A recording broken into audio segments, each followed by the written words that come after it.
ఏమైందల్లుడు నా మొహం చూస్తాను నేను పెసరపప్పు తినుకుంటా పందికొప్పులా తయారైన ఈ పండుగ పూట కూడా పెసరపప్పుతో తింటావు నువ్వు అయితే నన్ను ఎందుకు పిలిచినావు బావా సిగ్గుపడదు పప్పు సూపర్ అయింది తిను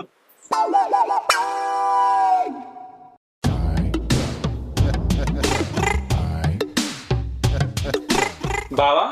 స్ప్రైట్ తెమ్మంటావా ఏ ఎందుకు తీరా చారు మంచిగా ఉంది కమ్మ ఉంది నువ్వింత నేను ఇంత గ్లాస్ పోసుకొని తాగదండి సరే బా అల్లుడు ఇంకొంచెం అన్నం వేసుకో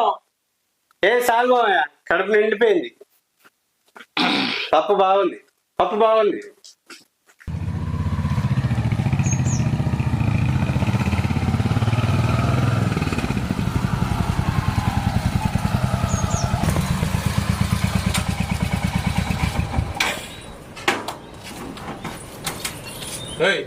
ఎటు పోతాను